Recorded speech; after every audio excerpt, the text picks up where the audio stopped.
Howdy. Thanks for listening to Let the Movie Speak. Before we get started, we'd like to ask a favor of you. It's a simple favor. If you could just rate and review our show on Apple Podcasts, Spotify, or wherever else you listen, that might help other ears get into our ecosystem here and hear another episode. Anyway, enjoy the show. So you're a private detective. I didn't know they existed except in books, or else they were greasy little men snooping around hotel corridors. Ah, you're a mess, aren't you? I'm not very tall either. Next time I'll come on stilts, wear a white tie, and carry a tennis racket. I doubt if even that would help.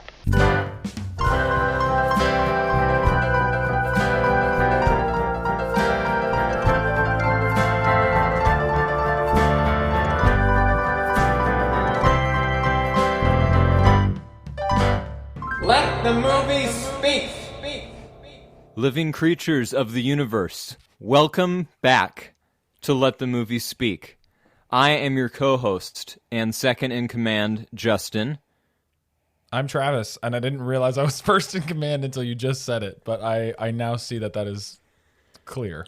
No, actually, our guest is first in command, Travis. That's better for That's everyone. accurate. Yeah. That is accurate. Who's our guest, Justin? Our guest is... Annie. Excellent. See, seamless, Travis.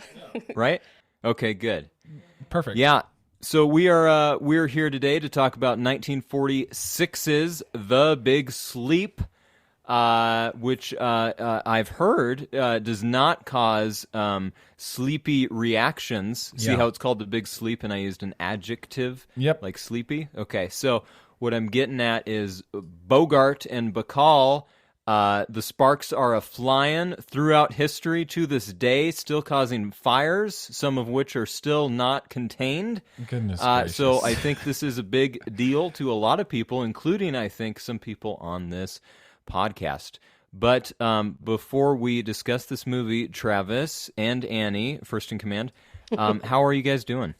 I'm great. I'm happy to have Annie here. She always makes things better than they were before. Yes. Aw, well, I am thrilled to be back. I love talking with you two about movies and all that is relevant, and this is my third time, so I'm glad to be here. When we had Ellie on last week, for some reason, her and Justin talked about dragons way too much.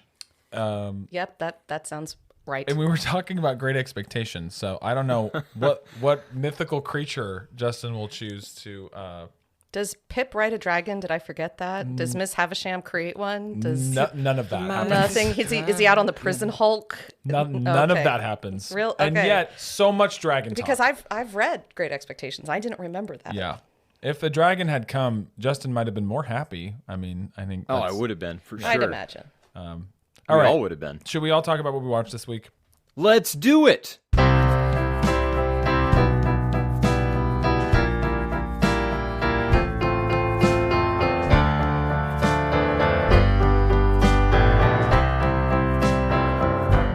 Okay, Justin, start us off. What did you watch this week?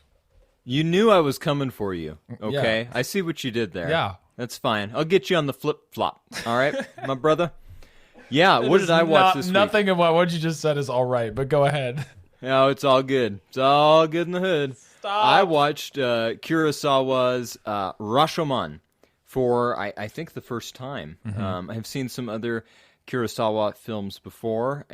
Obviously, the dude is a master, a legend. Not a mythical creature, though. Unfortunately, for me. Really enjoyed Rashomon, though. If you guys haven't seen it, it's about essentially a rape and a murder that occur somewhere in the woods in nowhere, Japan. And then the preceding, court trial, sort of. I mean, this is a really stripped down, in a great way, stripped down, low-budget, minimal cast kind of movie, which really allows, I think, it to kind of delve into its, I think before we started rolling, one of you called it the multiple perspective. It was kind of the bringer honor of that into cinema. And it's done so well, and you're able to really zero in on focus on the things that actually matter, because there's no real window dressing in this movie, and I mean that in the best way possible. It's all meat. It's all high fiber and protein, and so it digests really well. You're gonna feel good. The after effects are really good too. And so it deals with these people that are all involved somehow with this rape and murder. And what is their testimony? What is their story? And nobody's testimony really matches. And everyone might be lying. And you don't really know by the end of the movie. But here's where I kind of take a different route than I think the general consensus that has seen this movie is like it's really bleak and there's no hope for humanity because everyone's a liar and we're all screwed. But the end of that movie is not really that way. At the end, this guy that probably has been lying about things is with this monk who's been throughout the story too, and someone abandons a baby in this this building that's crumbling that they've been seeking shelter from the rain in. And at the end, I feel like I can spoil this because the movie's been out for like 17 centuries at this point. It's a rough rounding up, and so they find this baby that's been abandoned and it's crying out, and the monk picks it up and is like, what are we? Because another guy that had been with them takes the baby's kimono that it had been wrapped in, right? Because obviously they're all poor and destitute. So this guy runs off, and the monk is, bemoaning, like, what is going on? And so the other guy that's been with him is like, here, I'll take the baby. And he's like, no, I can't trust anyone. And the guy says, no, what's it to me? I already have 6 children to feed. Let me take the baby. It'll be fine.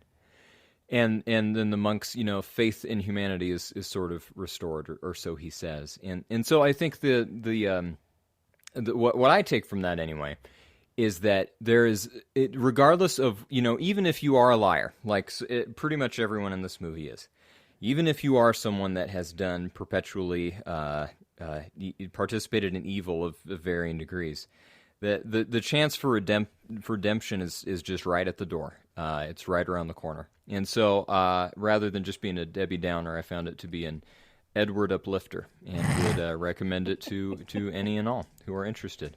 How about you guys? Who wants to go first, and what did you watch this week? Well, no one wants to go first other than you, because you already did. But who wants to go second and third? Thank you. I need to watch some more Kurosawa, I feel like. And we're going to watch one of them, at least. Yeah. Because it's on our curriculum. It's part of the series this season.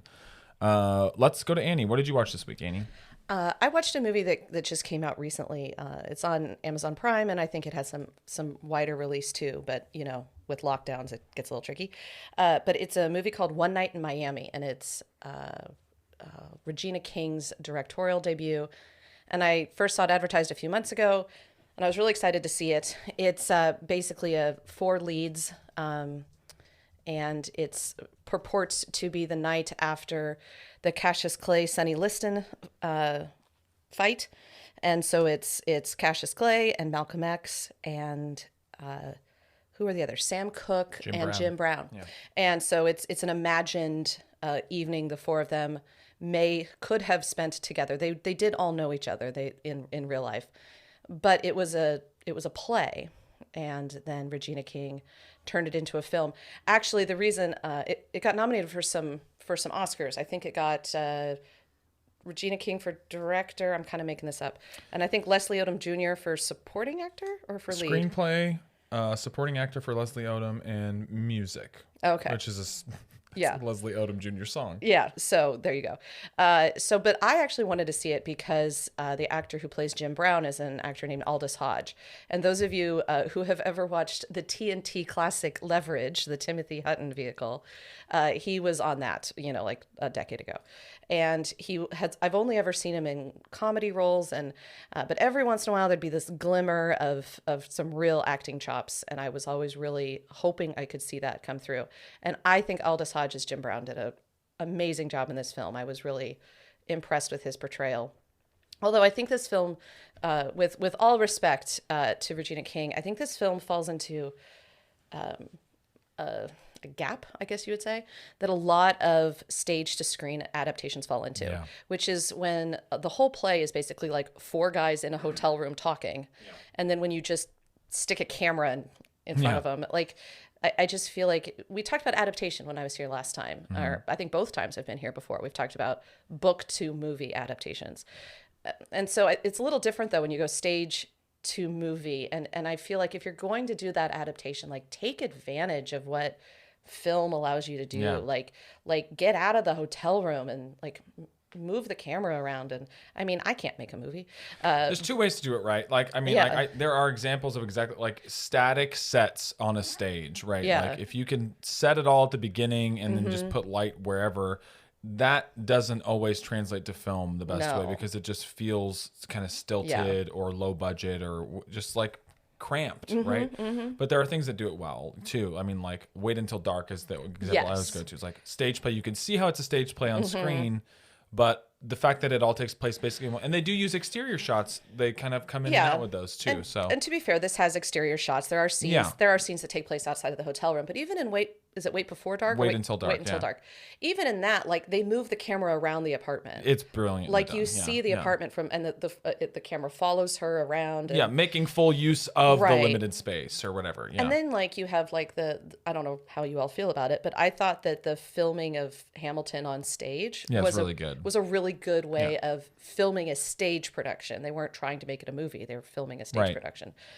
So I just think that there's a lot of good ways to put stage plays on film, but maybe this wasn't it. Yeah. But I think what it does is a pretty common flaw move, in that move. So, if you care about these four historical figures and great. It does a lovely job humanizing Malcolm X and showing him as a family man and that side of it. That was great.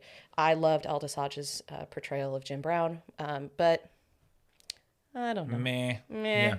I'm not recommending it necessarily. Fair enough. Okay. I watched, I haven't finished, but I started watching a documentary series on Netflix called Pretend It's a City, which kind of chronicles a person. It's not really like, it's not true crime. It's not anything like that. It's way lighter than that. It's half-hour episodes, but it's directed by Martin Scorsese. It includes Martin Scorsese. He's in front of the camera too, and he produced the thing. So it very much feels like a Scorsese package, And Fran Lebowitz is at the center of this documentary. She's a writer and a humorist, sometimes like political commentator and whatnot, who's just like dyed-in-the-wool New Yorker. So this is like, she is just funny. And Scorsese knows that, but they just talk on this New Yorker wavelength that is undeniably interesting. Like they talk about weird idiosyncrasies about walking around New York and the subway system, but it also goes deeper too, where she talks about like what is good and bad art, and why would you live in a city and come from a suburb to the city. Like there's some stuff that's kind of bigger than just her quirky personality. It's beautifully put together. It's Scorsese. It's really thoughtfully edited, and not like long in the tooth. All of the things just feel like cut perfectly. Like you get anecdotes that are like, 2 minutes long, and you like kind of busting up, and then you're right onto the next thing. There's no like filler. How many times can we show you the Times Square camera going around? It's really good. If you're into that kind of thing at all, if you like Scorsese at all, if the kind of specter of New York as the greatest city in the world or whatever looms large for you, or if you've been there and you liked it or whatever, I'm sure it would be interesting to those people. Also, Fran Lebowitz is fascinating as a person. She's sort of like the female Larry David in a lot of ways, where like if you like how Larry David is bothered by everyone all the time for some reason, and that makes you like kind of happy, you'll like this too. And it's directed by Martin Scorsese, so how bad could it be? I haven't finished it yet, but I think I'm 3 or 4 episodes in, and it's great. So that's what we watched this week. And another thing we watched this week is The Big Sleep from 1946. So I think it's time, Justin. What do you say? We all take the big snooze and talk about The Big Sleep. All right. Well, should we give some background to this bad boy? It's a movie you've maybe heard of if you're at all in the noir, scene of movies. If you know the name Humphrey Bogart, Lauren Bacall, these like 2 big names at the top. And it's a novel, right, Annie? I hear it's a novel. It is a novel. Written you by heard right. Raymond Chandler, who's one of the kind of great mystery noir, pump out how many books a year probably? Oh, I mean, it's Pulp Fiction. Like, yeah. it's a lot. As many as possible. Yes. Yes. Paperback stuff. So this is directed by Howard Hawks, who was he's just like a classic like Hollywood guy. You've probably heard the name attached to. When I say you've probably heard the name, that's insane, because if you're a normal person listening to this, you're not like, oh yeah, Howard Hawks, I know him. But let me just say, there are some movies on his filmography that you have probably been tangentially familiar with. Things like Sergeant York and, The Thing from Another World is the movie that inspired John Carpenter's The Thing, so that goes back a little bit. Scarface, the original Scarface, which got remade with the Al Pacino thing. So, big-time Hollywood director. And the writers are the more interesting story to me, though, because there are 3 or 4 of them total, I think. 4. Yeah, 4 total. Obviously, Raymond Chandler for the novel, Jules Furthman, Lee Brackett, and at the top of the list... William Faulkner. Yeah. Who is that? No, I'm just kidding. Justin, would you say that Kurosawa is to film what Faulkner is to literature? Remember, you will be graded on this answer. Yeah. Well, I'm going to have to flunk the course because the answer is no. I mean, but that's art subjective, right? So, I mean, a gazillion people approximately, and some people from Neptune love Faulkner. So, more power to those people. I've tried Faulkner, and not my cup of Southern brandy, but to each their own. So William Faulkner, in his second and only credited screenplay, Justin has already expressed his deep, burning hatred for Faulkner. Annie, how do you feel about Faulkner? Well, first off, I have to stand up for my friend Justin here and say I don't think he quite called it a deep burning hatred. A mildly lukewarm hatred. I mean, he's still wrong. Let me be clear. But I want to make sure that I am specific in when I say he's wrong. No, I love Faulkner. I don't read him all of the time. I mean, he's writing about some pretty dark and heavy things, and so it's not always where I want to live, but I really value him as a writer. And so when I was kind of being a completist with his work, I stumbled across the fact that he had written for Hollywood. And I think that's how I ended up watching The Big Sleep in the first place, was because it was part of my Faulkner completism. And we can talk later about where I see his influence in the movie. But the truth about Faulkner is that he was drunk pretty much his whole life. And he was also trying to support like at least 3 generations of his family and a whole bunch of other people. And so he was always broke. And so it was Hollywood, he could make money. And so he hated it with every ounce of his being.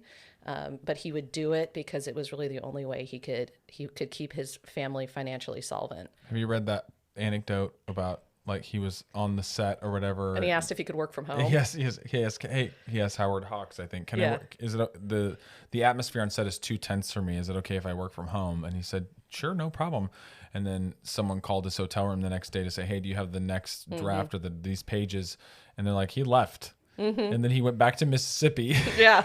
And it's like, you said I could work from home. Yeah, he was working from home in Oxford, Mississippi. Yeah. Not from his Hollywood apartment. Yeah. So, okay. If we were to say any more about this movie, I think a plot summary might give us all an aneurysm.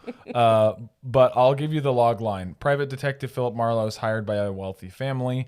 Before the complex case is over, he's seen murder, blackmail, and what might be love. I actually think that's the perfect log line for that movie. It's pretty good. Because we'll get into it, right? But beautiful plotting is not what this movie is about. Is that your before we get into the like what the heck the plot even contains, Justin, is that sort of your main contention, is just that this thing is like tangled web of things that vaguely matter?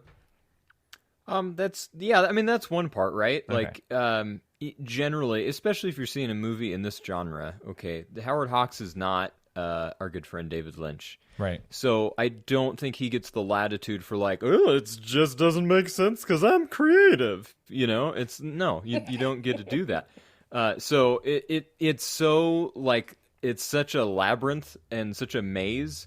It's not even fun to try to keep up with it. It's a disaster. So listener, if you want to try to watch this movie, just prepare yourself, buckle up, because the plot's not going to matter, and it's a good thing because you wouldn't be able to figure it out if it did.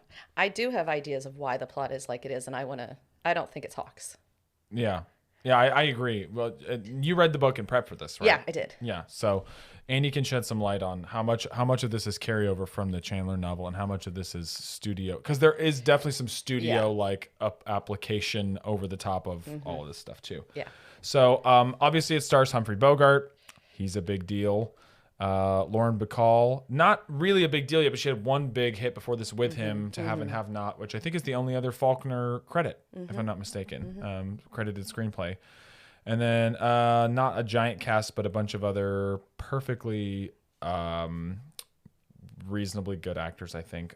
Although, Justin, feel free to chime in and Okay.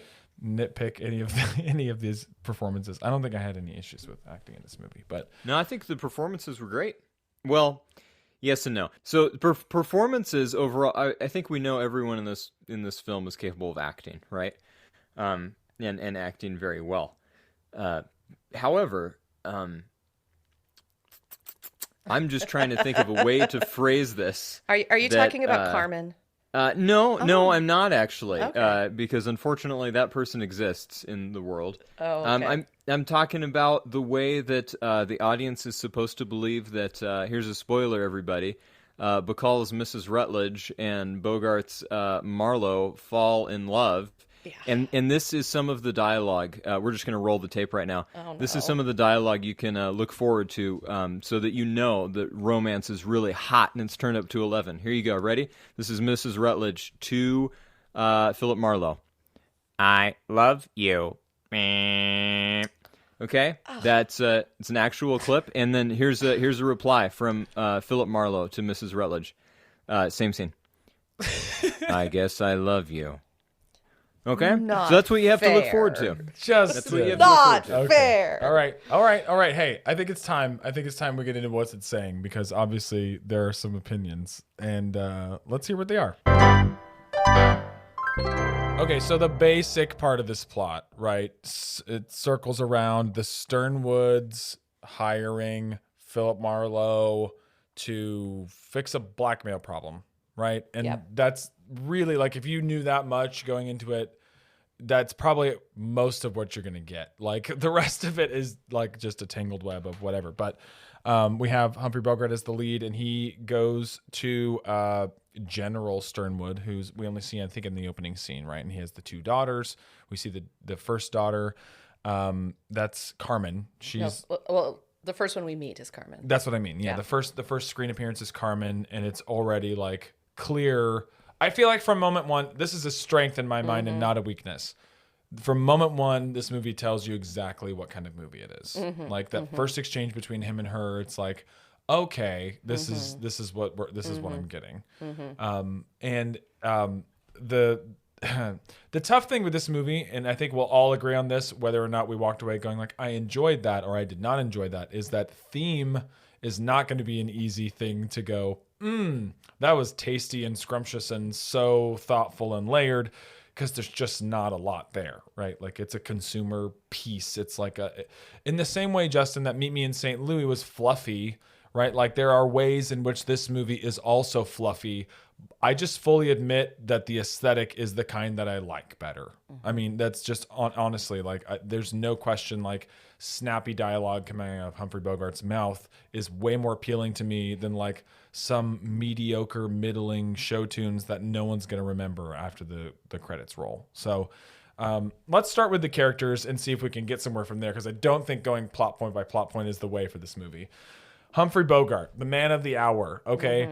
One of those guys who I think we could probably all agree a little bit on the fact that, like, he plays the same character in every movie. He brings his own charisma to the role, a la Harrison Ford or something like that, right? Like, he's good, but he's not like Daniel Day-Lewis diverse or something. I did find out some interesting things about him that I maybe some people know these things, but I didn't, so I thought I'd share them, which were like, it's kind of obvious in this movie because they poke fun at it. I think both of the sisters poke fun at his height, right? Like he's a pretty short guy, and typically leading men are tall, right? So he had to wear like platform shoes to look taller than he was. There's also moments in the car with Lauren Bacall's character where for literally no conceivable reason, she's just slouching. She's not hiding. She's just slouching because I guess he wanted to look taller. They wanted him to look taller. He also wore a rug, apparently. I didn't know that until I was researching this movie. So I think those things matter only to say this movie succeeds on verbal stuff. Like it's all like ear candy, and if that appeals to you, if like how can one person outdo the other person verbally, then this is fun. This is a fun movie because the sequences are all about people trying to like one up each other with words. And it's not fun if you live in reality and that doesn't happen, okay? And when it does happen, it's like the stars converging in an equinox, and it's a really beautiful and special thing. So for a movie to have every single character, whether they're a troglodyte or a millionaire, be able to engage in that same kind of repartee is insane to me. So all movies should be realistic in every way. Absolutely not. And of course that's not my contention, Annie. My contention is that it's done so to such an exponential extreme in this movie that no character is really developed as a... I believe that Bogart's character is capable of engaging in that. I think he's presented well.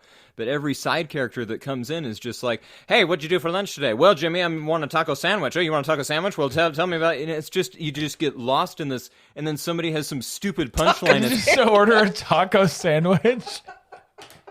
And it, just don't freaking buy it. Okay, like that scene where he goes to Joe Brody's apartment, all right? And he's like, hey, Joe, I'm trying what's to going track, on? Justin, I'm trying to track, but you just ordered a taco sandwich. And you lost I'm both saying of that's us. the kind of dialogue that's in this movie, guys. Taco sandwiches. They never say taco sandwich. No, Okay, no, wait, you missed wait, it wait, because wait. it's flying so fast. Wait. I one time when I was on your podcast, I don't remember if it was last time or the time before, I was here to talk about The Thin Man. And there was a great deal of delight in the repartee and the quick comments flying back and forth in every direction. Is that like... That sounds a question mark? Yeah. So what's different about this than that? Because you seem to mostly enjoy that. I did, and I mean, I enjoyed it for what it was, right? They're both kind of, popcorny movies, which is fine. I don't care about that aspect.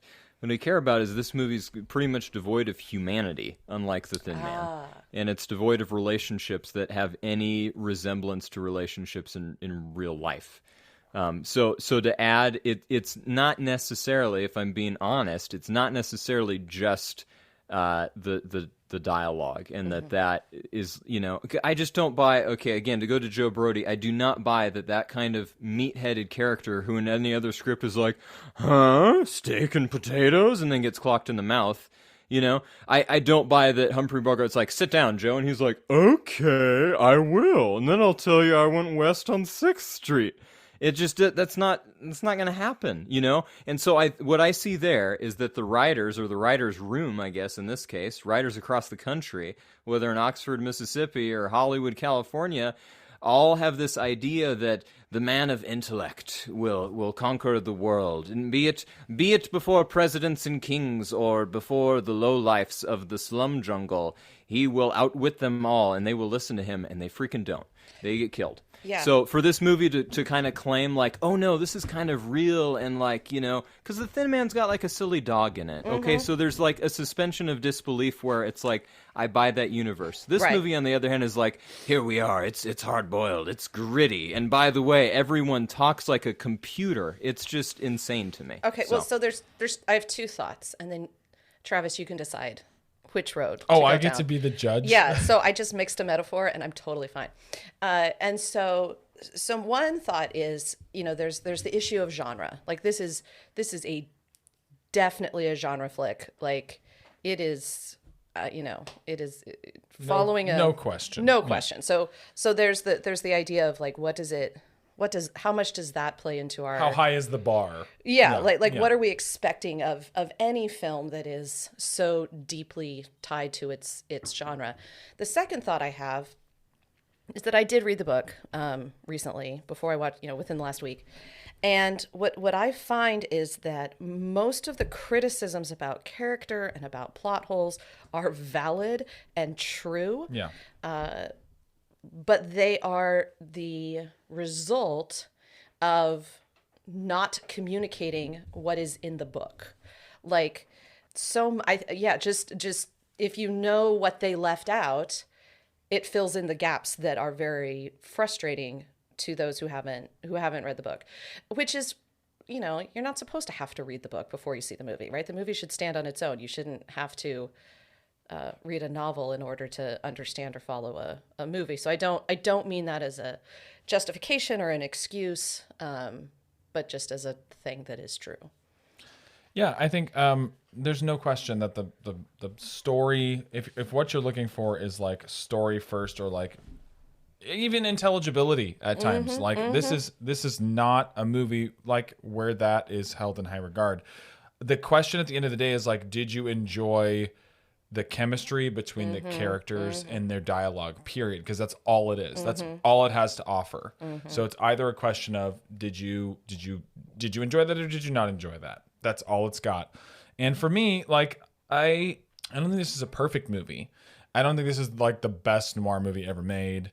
I don't think it's Humphrey Bogart's best, but there's a lot to enjoy here for me. Like I think like I don't know that I agree with the contention that this doesn't feature any realistic relationships that are like attached to reality, in the sense that like you get heightened versions of those things in Hollywood products, right? Like I'm not saying everything should be totally detached from reality, but like there's a stylized way about this movie. So like the idea that somebody like Marlowe and Vivian Rutledge would be attracted to each other, even though they shouldn't be, because she's involved in some stuff that he's going to end up finding out, and blackmail's at stake and whatever. Like I don't know. Like that's not new to this movie, and it's not the last time this movie would happen. I think that there's no question that there's no question there's on-screen chemistry here, right? Because it turned into real-world chemistry eventually, as they were to be married, as soon as the film wrapped. But some interesting stuff to get into might be how the film changed, how Faulkner may or may not have influenced the film. There was one draft of this movie that came out. It came out and it was more heavy on Carmen's character. It wasn't like Humphrey Bogart and Lauren Bacall in The Big Sleep. It was like The Big Sleep starring Humphrey Bogart and some other people, right? And then I think that got released to only soldiers who were overseas, right? And I don't know how they received it. I haven't read anything about that. But the studios ended up deciding, after having seen To Have and Have Not with those two, seeing its success and the chemistry between the two leads, like we got to beef it up for The Big Sleep. So they did reshoots and they added scenes where Lauren Bacall's character became way more the lead. And there was something I read. I don't remember who said it. I think it was Howard Hawks, or maybe it was Raymond Chandler. Actually, now that I'm thinking about it, who said like Martha Vickers, who plays the younger sister, who's like the more wild one, a sex addict, something, so many things implied there, right? She was so good that she dominated the screen, and like it didn't even matter that Lauren Bacall was in the movie. And so then they did two things, right? They spliced a lot of her scenes down, they cut them out, and then they beefed up Lauren Bacall's part. So, what do you think Faulkner brought to this that like mattered in the end? Yeah, honestly, a lot of that repartee that you're talking about is in the original book. Like it's there. Like that's not what he's known for, and he didn't need to bring it. It was there. And in fact, I would be surprised if he was very involved in the reshoots that brought more Bacall into it. Yeah. That didn't feel like him. But what I think when you read Faulkner, he doesn't really care about plot. Like trying to figure out the plot of a Faulkner novel is a little bit like trying to figure out the plot of of this movie. He is all about atmosphere and character development and relationships and moments. Like he creates these beautiful scenes, and a lot of times reading a Faulkner novel, it's just beautiful scene after beautiful scene, and then you kind of get to the end and you realize you've been living in this world. But he's much more about world building than he is about a real crisp plot. Right. And so when I look at this movie, and I think it has a rich world that it's living in, and it has character development and all of that, but plot does not seem to be really on anybody's mind.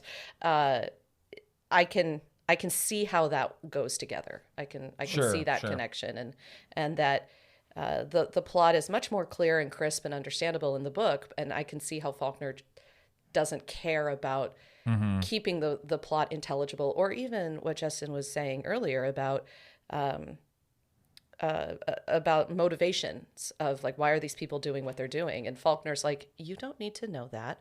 This is just what it is. Yeah. Like, what? Stop asking questions. That's more of, I can see Faulkner in that attitude.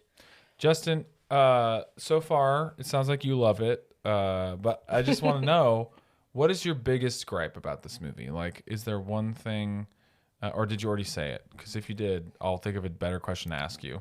I don't know. I mean, I can be pretty animated, as we all know. So do I really hate this movie as much as it sounds like? It's possible. But okay. So one of my other major contentions with this movie is from the first scene. It's like, welcome to Hollywood. It's the Sternwood residence. What's going to happen in this black and white picture today? Oh, Humphrey Bogart. Everyone sexually activate now. And it's just like, what I believe there was actually a spider in that first scene, and it immediately turned amorous and then fainted. The Packard that went off the road did so because it too was attracted to Humphrey Bogart and lost control. I mean, it's just insane. Everything is just turned on out the wazoodle when that man walks into the room, and so that just gets a little. I don't know. That it's not a James Bond movie, so it doesn't make sense to me. I mean, not that it makes sense in James Bond movies either, but it's is that a gripe? I don't even know. It's just bizarre to me. This movie is just bizarro town, kind of like my sad experiences reading Faulkner. Like, what's the one, Annie? August? Is it called August Lights? August Lights Burning? Light in August. Light in August. To be honest, I mixing all don't kinds of remember stuff that up. one very well. I can see why, Annie, because it was kind of like this movie. It didn't make a lot of sense to me. And there was just a lot of racism and sex. Yeah, so I don't know if that answers your question, Travis. No, that's great. I go. loved that answer. It made me really happy to hear you like twitch a little bit more about the movie. I think if it serves us well, it might be good to highlight a few lines of dialogue, because this movie lives and breathes on if you liked it. You guys go ahead. I'm going to take a nap. Big asterisk. Okay, well, I'd actually love to hear your thoughts on some of this, because if I was like, oh man, that was a good line, and you were thinking, what is this crap? What is this chasm between us, Justin? It's not normally there. That's fine. Like, I like the line at the beginning with the general where he says, nice state of affairs when a man has to indulge his vices by proxy. Like there's this thing about that character who hires, he's wealthy and he hires Philip Marlowe to ostensibly watch out for his daughter, or clean up after his daughter. Yeah. So what I'm curious, actually, novel-wise, do you get the same kind of scene? Is it longer? Okay. So this movie starts pretty true to the book. Yeah. But then like the last act goes a little haywire. Partly because the younger sister Carmen really is the female lead of the book, and so Lauren Bacall's Vivian, the older sister, is a much smaller role. Yeah, and so when they that feels so Hollywood that got flip-flopped. And so it's like when you're watching the movie and it's like, why is she here? Why she keeps showing up in all these scenes where she's not supposed to be. Right. And I was like, why are you at the farmhouse? Why are you at the wherever? And they literally put her in though. They just airdropped her into every scene. And I'm like, you're not supposed to be here. Yeah. The book opens with the general who's very ill, in his greenhouse, his hyper-heated greenhouse. And the idea is that it's all overgrown like a jungle and everything's rotting. Yeah. And it's just all of this imagery of corruption and death and predation. Corruption and predation. And so you start with these really heavy-handed images like that, and then you just see how that is what this world is. This world that these characters are living in is corrupt and full of predators. Yeah. And everyone, you are a predator or you are prey, or sometimes you're both. And so then you're just watching these people take each other out. Right. But it's just, It's set up in that first scene. Then. Yeah, That makes it's sense. all set up, and there is actually that the spider is in the book, right? Because like the first thing you see is this spider just grab a meal, and Carmen is always described as having pointed teeth, glistening pointed teeth throughout the whole play. Not bite. Is she bite her thumb in the book? Yeah, she does the bite thumb. Yeah, and I was gonna say that cannot just be like an that's- actor's choice. It's way too on the nose. Yeah, and so I think that sort of thing does come from the book, but they definitely lighten it. In the movie, and like dumb it down a bit. It sounds like that's just adaptation too, though. Yeah, to be yeah, fair, yeah. like it's like when you have parenthetical like interior thought in a novel, and you're like, well, how are they going to get that? They're either going to do dumb voiceover or they're not. Is the answer. So this may be the wrong moment, but I'm going to do it anyway. So the second paragraph of the book, it's when Marlowe is coming to the Sternwoods home, and he looks up and he sees this stained glass window kind of freeze above the door, the main door into the home, and it's a knight in shining armor, right? The knight had pushed back the visor of his helmet back to be sociable, and he was fiddling with the knots on the ropes that tied the lady to the tree and not getting anywhere. I stood there and thought that if I had lived in the house, I would sooner or later have to climb up there and help him. He didn't seem to be really trying. And so there's this idea of corruption, predation, and then like powerless knights, right? Like the good guys have no power. The good guys can't get anywhere. The good guys can't succeed, and really hopeful, uplifting concepts like that. Justin, did you read a lot of that into the film you were watching? Hopeless Knights. I'm thinking. That is Knights with a K. Yes. This is one of those movies that wants to make the unarmed private detective it's strange to me again because it wants to make him kind of altruistic, and he's such a genius he can't even work in a career field where he could do more good perhaps, but he's also hot-headed or arrogant or whatever. So I see him as he is sort of a hopeless knight, but it's of his own doing. Honestly, the cops that we do get some glimpses into, at least speaking of the DA and Bernie, they're portrayed as competent, as the smart people. So I don't see a lot of helplessness in there. But again, I'm just going off of the adaptation, not the original. Okay, I have a follow-up question, Justin, which is not really a follow-up question. It's completely unrelated. But I'm hoping I can find some joy in you, because I feel like I've struck a deep vein of depression making you watch this movie. It's just the heroin. Yeah. Well, maybe cut back a little. Okay, there's a great musical scene in this movie, and I want you to... Yes! Okay, Yes. Thank you. Okay, there it is. I heard the music, and I said, oh, please let us go in that room, please. And then the movie listened to me, and it said, we'll give you that, little boy. And I was thankful. I was like, please just keep sex and crazy dialogue out of it for 5 seconds and let us listen to this. Did you hear the rumor it about was that great. scene? That Andy Williams dubbed Lauren Bacall's that vocals? Frank Sinatra dubbed. Oh, I heard Andy Williams. Yeah, well, it's not true. She sang her own song. Right. But yeah. She just has a super low voice. Yeah. But I was It's- listening to it trying to imagine it being Frank Sinatra, and I was like, this... Frank Sinatra with a helium balloon. Yeah, I was Yes. like, this is... Why would anyone say this was Frank Sinatra? No, that's pretty beautiful, I think. Like I mean, it's again, like, I just don't think we really get this in movies anymore. And we've seen enough of these old movies at this point where like, it's come up like half a dozen times probably. Not a musical, not even trying to be a musical. Just first of all, like actors just could sing. They could kind of do everything. Yeah. A lot of them came from the stage. So it's more like post vaudeville kind of performer was just more normal. But I think like this idea that like music was just part of the culture in such an intrinsic way that like you can't really get through many of these movies without having like music play a part into a social scene or a family or a neighborhood or something. It's like it's just part of like the in and out breath of life for people. Yeah, and as we've talked about before, I think it's interesting how complicated that arrangement seems. And I mean, you know, it is a movie, so they can afford to make it complicated, and you just kind of go with it as the audience.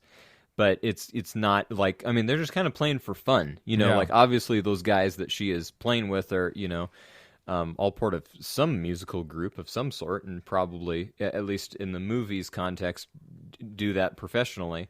But I mean, it's not like, okay, verse and chorus and you sing that, I guess. I mean, you know, it's layered and it's intricate and it's a lot of fun. Yeah, I liked it.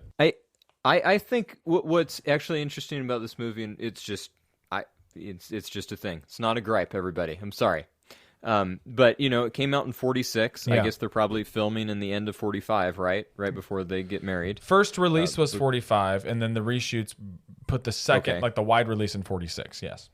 Okay, so we know we're coming out of the war at this Yes. point, right?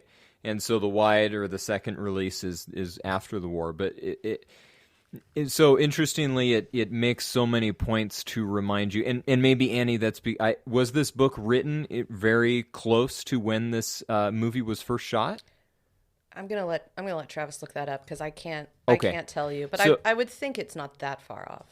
Okay, because there are so many. You know, they talk about 39. rationing. Okay, so doesn't even make sense. So yeah, I guess it's just a filmmaker's decision to want to make the movie clearly while the war is still going on. You know, he has that B sticker in his car window, Right. indicating that, you know, he's rationing gas. And there's other references too. So it's an interesting and very intentional choice for a movie that is going to be released, you know, when the war is wrapping up or just clearly over. So for all the work that they did to insert Lauren Bacall more, you know, certainly we could have, if we wanted to make this some kind of escapism, you know, not remind people Sure. of how many dead and dying we have overseas, they would have had the opportunity to do it. So I do think, you know, for whatever this movie is, I do think genre is very connected to theme. And even though we talked about, like, you know, what is this theme, but I think having it so clearly in an American World War II setting, to me that says that this is the story is told that way because maybe the point is the world that we're living in kind of made these people this way. Yeah. And so World War II continues to cast its pall over it. And I don't think anyone that wants to go see a noir movie in 1946 or 45 is like, oh boy, I hope this will have a few laughs and, you know, be real uplifting. And so I think noir is able to get away with, including this movie, with a dark tone, a tone that's not afraid to shy away from, like, yep, this is the world we live in. Because even if it's not like every time Humphrey Bogart turns on the radio, which he never does. He actually just goes to his cool hidden gun compartment like 25 times in this movie, which reminded me a lot of James Caan, Travis from Thief. Yeah, I think that feels like a little pull, doesn't it? I mean, Yeah. We could go through and count how many movies have hidden gun compartments, but they look Right. Well, very sure, similar sure. in this movie and that movie. Yeah, they're similar, I think. Yeah. But so I just think that's interesting that this movie it has the leeway to remind people in blatant ways, not ways like you turn on the radio again, like I was saying, and Hitler's on there, you know, or like, you know, the death total today is XYZ. But you have these things that are clearly like, oh yeah, that's right, that is the world we live in. Yes, we are rationing that because, you know, we need it for the war effort. So it's interesting. I think that tone chooses to be darker than it needs to be, but it feels intentionally so. Well, and I there might be a reason for that, in that, you know, the GIs are coming home, and it's time to, you know, make that baby boom happen, and Yeah. you know, there was such this push of optimism and hope post-war that I wonder if setting this very dark movie during the war is almost an excuse for the darkness. And I don't know, I'm making that up in my head. I don't know that that's true, but it kind of makes sense to me. So it's interesting if you think about noir pretty much matching up with World War II. Yeah. And that going away, right, vaguely. Yeah, when well, the as war a ends. dominant genre, it does. Yeah. It really does. Like after, really, when you get into the early 50s, you get like procedural stuff that still has some noir trappings, but like the idea of like really like a Philip Marlowe or a Sam Spade character was like played out by 1950. Oh, yeah. You know, and beyond. So I think we've seen, you know, wartime influence on all these. This is a lot harder to read, I think, because it does certainly at times feel escapist. You know what I mean? Like, I don't think anything in this movie is trying to make people think too hard. It's all about like, oh, that was a great line, you know, or something. Or if you're Justin, oh, that was the worst line I've ever heard. But I think the main thing is like, do you enjoy Bogart and Bacall? And it's all over the movie, right? Like they reshot things to get more of her in there.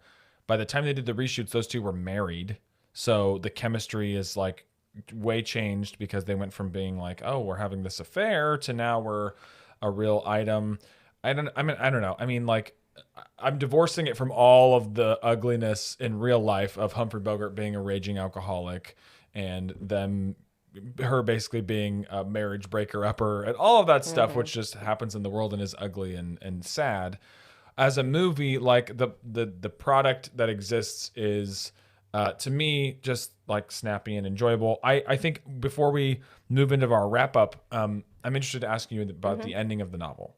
Oh, the novel is so much better. Okay. The ending is so much better. Okay. I want you to say what it is after I mention that censorship didn't catch a few things in this movie. I think that it probably wanted to, or Right. in hindsight, it should have. And I'm talking about you, horse racing dialogue sequence. We don't need to go into deep detail, but they're not talking about horse racing. No.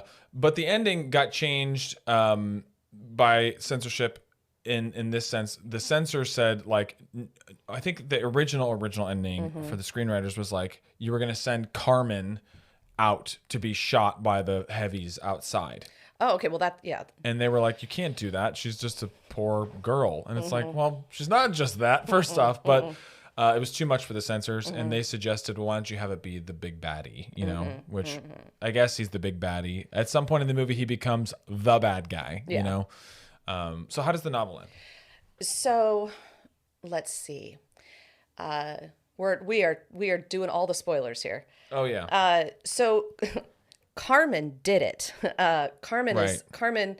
What it comes out as is that Carmen kills men who reject her sexually. Okay, so that is in the movie a bit, It's right? it's hinted at. They say like, what when Lauren Bacall's character said, "What if I told you I killed him?" He knows she's not telling the truth. Right. Yeah. And so the initial guy that they're looking at, is it Regan is his name? Yes. In the book, that's Vivian's husband. Okay. Not just a friend of her father's or Got an it. employee of her father's. It's her husband. And so Carmen had made a pass at him. And so they live on this huge estate. And there's this one part of the state where they have oil rigs at the bottom of the hill. So they go out to the fetid pond, and because she wants to show him something, and then like she makes a pass at him and he says no, and so she shoots him and dumps him in the fetid pond. So As one does. And that, you know, and so then at the end of the book, she takes Marlowe out to show him something by the oil rigs, and Right. he realizes he has switched out the bullets in her gun without her. Like, he had her gun, because, you know, he has that line I actually like people keep giving me guns. Oh, that's so good. It's a good line. So at some point, I wrote it he down. had her gun, and he apparently had replaced, you know, the bullets with blanks. Yeah. And so she tries to murder him, but it's blanks. And so she ends up getting sent off to an asylum or some sort of, you know, facility. They allude to it in the movies, like they They have allude to places it. that can. Yeah. He says like sometimes they can even fix these people or Yeah. something, and I was like, well, that's not a No. great sounding pitch, but And so the book makes it much clearer that, like, Carmen is the predatory psychopath. Yeah. And so all the men who try to help her, she ends up murdering, right? So we go back to Helpless Nights, Yeah. where, every man who tries to help her, she kills, or tries to kill. Annie, in the novel, so Yeah. I looked this up probably on faithful Wikipedia.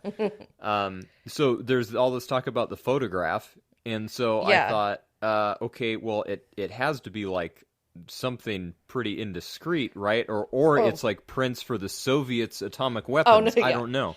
No. So I looked it up, and it looked like there's a whole like pornographic and homosexual subplot or something. So I said this earlier to Travis before we were recording, but I just said, when you cut the multiple marriages, the drug use, the pornography, and the homosexual love triangle, the plot has holes. And so I don't know how much of that was the censors. I don't know how much of that was the studio. But Or if yeah, they wrote it out on purpose, knowing that would never get through. right. Yeah. And so like when he goes into the house and she's like all high and she's sitting there biting her thumb and well, in the book she's naked. Right. She's not wearing a dress, right?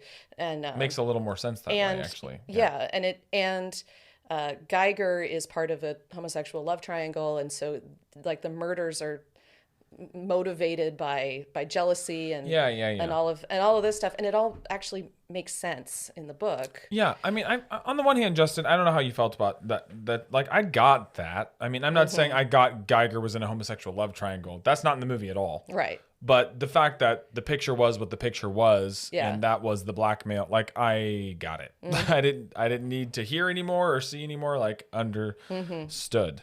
I think that adding more is a good thing. And so, Annie, based on all of those things that you just mentioned, I think, quite honestly, it would probably, none of the things that I moaned about would probably be a big deal if those things, I mean, I get it's 1946. They're not going to be like, whoa, Geiger, what are you doing? We're not going to get that in this movie, in this era. But if those things could at least be clearly alluded to, I think the movie would have been much stronger. And for me, a solid plot and a vehicle that has it. If a movie can't tell a story, then it's experimental film, in my book at least. And so this movie is much more experimental as it stands than a whole piece of storytelling. So if it had those elements that you mentioned in there, I have a feeling, at least, for whatever it's worth, I think I would have enjoyed it quite a bit more. Yeah, I mean, because the whole point is that Geiger's selling porn. Like when he goes in there, and then it's like the lady doesn't know anything about books, and like that's what's going on there. Yeah, and I'm not saying like if you didn't get that, you're dumb. I think it's easy to like go, wait, what the heck just happened? Because the movie is not concerned with telling you things like that. All you need to know is that he's doing something illegal. That's all that matters. Yeah, that's it. Justin, I think there's a.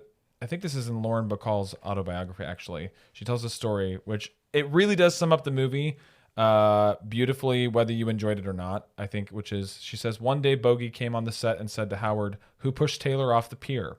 Everything stopped. As A.M. Sperber and Eric Lax write in Bogart, Hawks sent Chandler a telegram asking whether the Sternwoods chauffeur Owen Taylor was murdered or a suicide.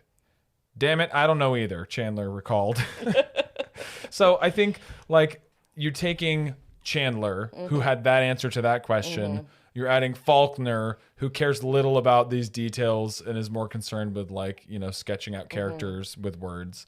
I think it all just comes down to, like, do you enjoy Bogey and Bacall more than even the characters' names, And I think for me, I like the movie's ending, even though I know it isn't as dark as anything they tried to do that the censors stopped, or maybe as intelligible as what's in the novel. But again, if it wins or loses on dialogue alone, I guess I'm in love with you is a great line. And I also think what's wrong with you, nothing you can't fix is like kind of nice. Like, I don't know, like if you buy into that chemistry and that burgeoning love, then the lines work at the end. If you're like, this is BS from the beginning, I can totally see how you're like, and scene, please, let's never watch that again. It is a very strong noir flavor, and so I think about, in food, right? We all have flavors that we're like, that is objectively good, but not for me. And Yeah. I think that's a totally fair, I do too. And I felt that watching totally it, like, fair reaction. I felt like watching it, like, I understand why other people would watch this and be like, no, thank you. But I didn't check my watch one time, you know, for this 2-hour movie. And I can't say the same about Great Expectations last week, Justin, you know.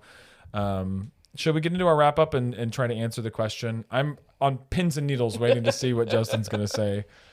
Is it worth your time? Should we bookend things or should we sandwich things? Just make him go first. Yeah, let's make him go first. Justin, is this worth our time? Yeah, absolutely. Really good, very clear storytelling. Really love the performances, cinematography, sound editing and design, trolley cart and catering by K&K Distributors.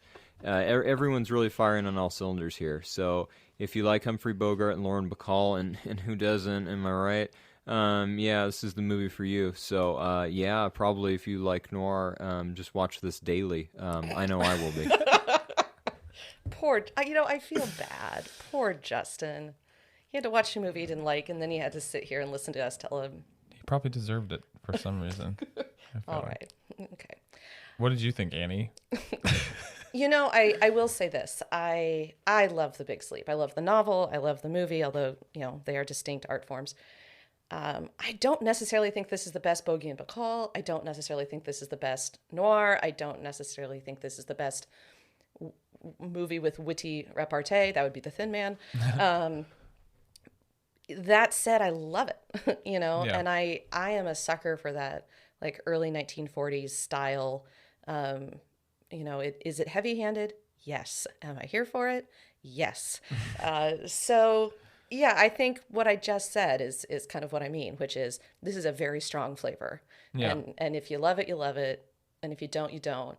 And Justin, we can be friends no matter what. Thank you. Yeah, I don't have anything to add to that. I agree with all of what Annie just said. I think Justin's right. There's not any substance really to this bad boy. So what's it saying? And, is it worth your time are harder questions to answer. But I just think the simple truth is, like, again, if we go back to a few weeks ago, Justin, a la King Kong versus Godzilla, I'm not arguing that this has anything more to add to the world than King Kong versus Godzilla. But that lady who screamed, "Get up, Kong!" in the theater, like, that's kind of the equivalent feeling I feel when watching Humphrey Bogart, like, clap back at people. Yeah. I just, that's it. It only brings that as value. And I think to me, it just kind of works. So how often would we rewatch this? Well, I want to jump back a step. Yeah. I wrote this down while I was watching this, and I may be just self-indulgent, but, well, we know that's true. But I wrote down, this is a world of chaos and confusion and corruption, so clarity would be out of place. Mm-hmm. And I think I'm being giving myself a little too much room there. But I do think there's something to that, where this is describing a world of corruption, it's describing a world of lies, it's describing a world where everybody's stabbing each other in the back. And so confusion is natural to the story. Again, that may not be. Yeah, I agree. I think it's going to be chaotic. The world is not, I think Ebert says something akin to this. It's not a direct quote, but he says something about this story is not about the results of the investigation. It's about the investigation. And if that's true and you like what you saw in the investigation, I could totally understand being upset about, like, but wait, these answers are terrible or they don't make any sense. But it's like, it's about the journey, not the destination, or something less stupid than that. Well, I think this was probably our first legit disagreement, but it was fun. I love disagreeing with you. I hope we get to do it more often, Justin. Next week we have a film called A Matter of Life and Death. I know nothing about it, and I don't think you do either, do you? Nope. Yeah, hopefully it's better than this for you. But thanks, Annie, for coming on. We thoroughly enjoyed your... Yeah, thanks, Annie. Always a pleasure, and I think I get to come back again. Yes, we'll see you again later in the season. Yep, I'm looking forward to it. See you next week. Let the movie speak. Why don't you ask him? You know, I don't see what there is to be cagey about, Mr. Marlowe. And I don't like your manners. Well, I'm not crazy about yours. I didn't ask to see you. I don't mind if you don't like my manners. I don't like them myself. They're pretty bad. I grieve over them long winter evenings, and I don't mind you ritzing me or drinking your lunch out of a bottle. But don't waste your time trying to cross-examine me. People don't talk to me like that. Oh. Hey, since you're still here and still listening, thank you, by the way, we'd like to ask an additional favor of you. We have social media. It's a thing on the internet, and all you need to do is find us on Instagram or Twitter or Facebook and like and subscribe. I know this is annoying, but we have to ask you because we want more people to hear the show. In addition to that, if you could rate and review us on Apple Podcasts, Spotify, or wherever you listen, we would greatly appreciate it. See you next week. Bye.